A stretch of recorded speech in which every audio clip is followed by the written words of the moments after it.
அப்போஸ்தலர் நடபடிகள் 1ஆம் அதிகாரம் 10-11 எடுத்தவங்க சத்தமா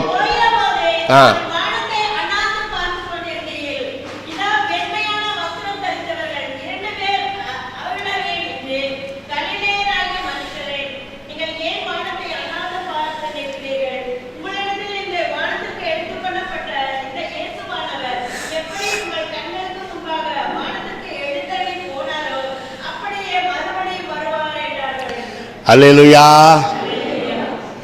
நம்ம எல்லாருக்கும் தெரியும், ஆண்டவராகிய இயேசு கிறிஸ்து மனுக்குலத்தின் ரட்சிப்புக்காக பரலோகத்தை விட்டு பூமிக்கு வந்தார்.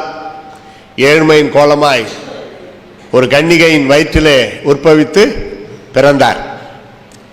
இது ஏற்கனவே தீர்க்க தரிசனமாக உரைக்கப்பட்டது. இதோ ஒரு கன்னிகை கர்ப்பவதியாகி ஒரு குமாரனை பெறுவார். அவருக்கு இயேசு என்று பெயரிடுவார், இம்மானுவேல் என்று பெயரிடுவார். அப்படியெல்லாம் இருக்குது. நடந்தது, சொன்னது நடந்தது. இவர் மனுக்குலத்தின் பாவத்திற்காக சிலுவையில் அறையப்படுவார். அவருடைய பரிசுத்தமான ரத்தம் இந்த பாவ பூமியில கொட்டப்படும். எல்லா வேதங்களிலும், பரிசுத்த வேதத்தில் மட்டுமல்ல, புறஜாதி வைத்திருக்கிற பொதுமக்கள் வைத்திருக்கிற ரிக் வேதம், ஒன்று எவ்வளோ பகவத்கீதை, இப்படியெல்லாம் பார்த்தீங்கன்னா ரத்தம் சிந்துதல் இல்லாமல் பாவ மன்னிப்பு கிடையாதுன்னு இருக்கு. அதை நிறைவேற்றவர் இயேசு கிறிஸ்து மட்டுமே, வேற யாருமே கிடையாது. நடந்ததா? நடந்தது.